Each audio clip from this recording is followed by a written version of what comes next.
Welcome to Local SEO Today. I'm Roger Murphy. And I'm John Baum. Welcome to all entrepreneurs and business owners. We want to talk to you today about Google, about search engine optimization, also known as SEO, and some tips and tricks, John, how maybe, a number of them, maybe up to 7 of things we can do, or we can let our viewers know today what they can do to improve their SEO, and which in essence will help the ranking. Yeah, so we're really going to focus on page SEO, which is things that you can control on your own website, right? So the first thing we're going to talk about is using the right keywords on your website so that Google can actually pick up the terms that you may want to go after. Exactly. So it's very important to really focus on user intent. And what I mean by that is your actual customers typing in keywords that are relevant to your business. As opposed to irrelevant. Exactly. So what it means is you got to do keyword research, or have a company that you hired do relevant research to make sure you're going after keywords that you know that have been determined. That's what your potential customers are searching for.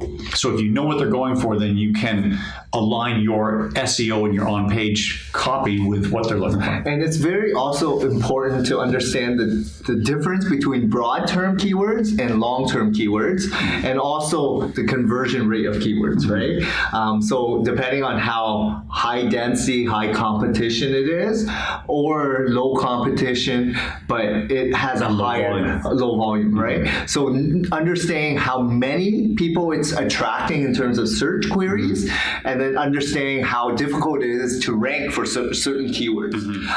But it's really a trial and error, right? Like, it's very, as much research as you do, you really want to just go after things that really matter for your business, which are what are the services you want to be known for, and the ones that you want to really go after, and also the products that you want to show up for on Google. Yeah. So whatever industry you're in, if you're in the tree care business, you may like to do fertilization and maintenance and trimming of trees. If you're a dentist, maybe you like to do Invisalign. It's an easy thing to do. If you're a pest control, you like to deal with raccoon removal or whatever. Whatever it is you want to provide, that's what you want to focus on with proper keywords that customers are looking for. And what's also important is semantic keywords. What that means is really keyword variations, right? So you want to go after keywords because every user will type in different terms, and people may type in dentist, people may type in dental clinic or dental office. Family dentist. Dentist. There's so many different variations within that broad term of dentist. So you want to ensure that you incorporate as many of these different terms on that page that you want to start serving up on Google. So it's very important to really understand keyword research and really focus on that on your own content on your website. Exactly. And then that's to the next point, which is where you want to put these keywords in the right places. Yes. So there's different spots. There's your heading tags, there's your meta description. Meta, by the way, is defined as your most important keyword that you want to be found for.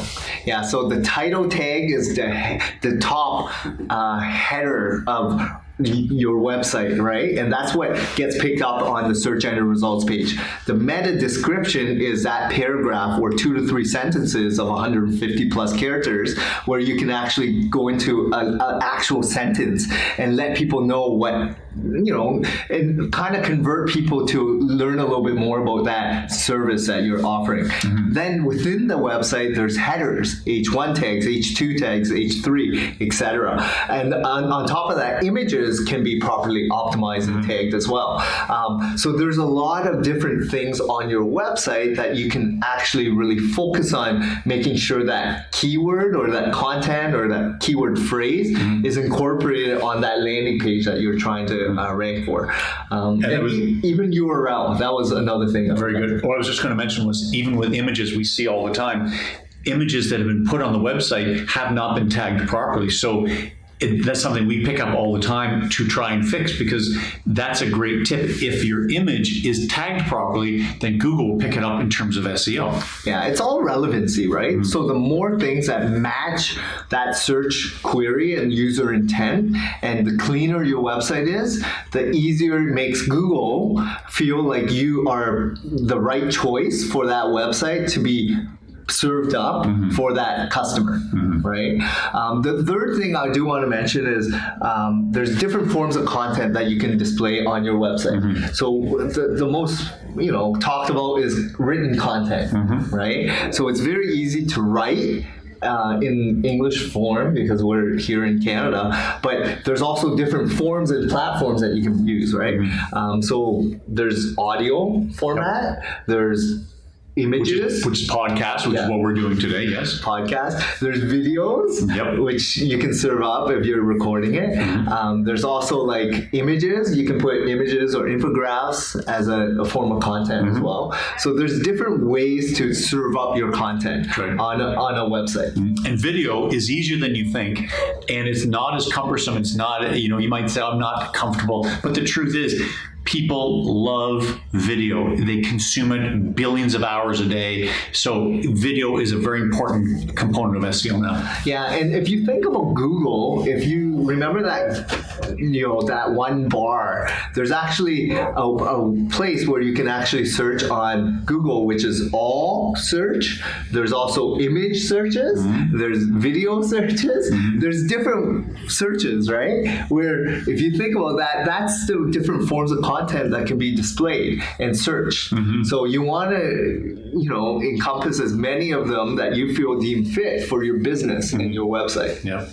The next one is responsive design, and responsive. What that's defined as really is that a website that looks good, has a good user experience on a desktop computer, or if they're looking on an iPad, or if they're looking on their mobile device, that the website adjusts so it is easy to consume on each of those different platforms. Yeah, so being responsive on mobile, to smartphones, to tablets, to desktops, laptops, very important because it's the first impression. Exactly. And if it's not formatted properly, people will perceive you differently, right? So you want to put your best foot forward to ensure that whatever format you're using or whatever device you're using for that customer that you're trying to go after, it displays properly and the experience is nice. Exactly. You can think of times we've all used the mobile device where you've opened up and you've got a website that's right on. It's like, there's the phone number, here's my services or the services. It's easy to navigate. And you've also, I'm sure we've all had those experiences where you look at a site and you can't read any of it. It's all so small and you have to start trying to enlarge and move things around. That's referred to as not responsive. So those are the ones that are old school that need to get upgraded. Exactly. Another thing that you can really control is the speed of your website and making sure that it's a secure website. Because today, if you are not secured, it will actually show that, are you sure you want to visit this website? Right. It's got a little lock with an open key or with an open padlock, which means it's not secure. It's called an SSL certificate, and it's important because that's, it's known as if you have it, then you've got a secure site. Yeah. So typically, if you do have it, it's HTTPS in front of your website domain. If you don't have it, it's just HTTP, right? So making sure that your website's secure and it also has to load quickly. So what I mean by that is people are impatient today. If it takes longer than 3 seconds, people will probably press that back button. And in Google's eyes, it's really a bounce rate, right? So you want to ensure that your website is properly optimized, fast loading, compressed images, easy to read, so that when people are going on your website, they can properly navigate and get the content information that they're quickly looking for, and hopefully they will call you or email you. And it's for 2 reasons. One, for user experience, that your client, your potential customer, is being taken care of and they enjoy the experience. But the second one, which is probably more important, John, is if you do this criteria of speed, compressing images so that it is fast loading, it is one of the critical criteria that Google's watching, that allows you to get ranked higher in search results. If you're slow loading, you get pushed down further, and if you're fast loading, it goes higher and higher in the rankings. Yeah, there's so many different factors, and again, signals. You have to understand how you compare to your competitors, right? So you always want to, watch to ensure that you're optimal. Yep. The next thing I want to talk about is internal links, right? Where you have multiple pages on your website that have very similar content. What I mean by that is if you have a blog section and you can be writing a lot of different, and I'll just say teeth whitening blogs, right? And you're a dentist that offers teeth whitening, make sure that you can serve up relevant content and pages on each of these landing pages, which I mean, what I mean by that is internal link within your website as well. So if you have a blog section with teeth whitening, make sure you somehow refer to that main service page of teeth whitening within your blog, right? And that will really help with ensuring that you have better user engagement on each of your landing pages. And people will stay longer, serve you up longer, and really keep that relationship sticky when they go on your website. And the last thing I do want to talk about is the buyer persona and making sure you write content for who your users are, real customers. So user intent. Yep. And to that point, because what you really want to do is make sure that you're answering the question for the right type of customer. You don't want, if let's say you're a window repair, window replacement company, if you've got content that has to do with soffit and fascia and roofing that you really don't do, you don't want to have that included in copy that is driving more traffic to something you don't really offer. It's something maybe you do as an add-on favor, but for your client. But the real thrust of your business is you do window and door repair. So make sure that your copy is aligned with their services so that it is found by the right type of customer. Yeah, and also remember, when you're designing your content, make sure you have call to actions. Make sure you emphasize some of the key benefits, the key things that triggers people to really want to use your services, right? So once you get a good hold on who your real your ideal customers are, create your own buyer persona, then you can really hit that with the right form of content, creatives, images, whatever it may be, so that you can hit them even further so that they can take action. Certainly a call to action. It might be a contact form, it might be call us now, email us now. There's so many things, but if you want, what you really want to do is do everything to drive or encourage that person to pick up the phone or make contact so that you can have that conversation or book an appointment. Yeah. Exactly. So each page on your website serves as a different purpose, right? So your home page is different than any of your service pages, which is different than your pricing page or your blog page or your gallery page or your testimonial page. So understanding that, writing content that serves the purpose of achieving what you want for that ideal user is what is so critical about building a proper website, optimizing it for all different factors.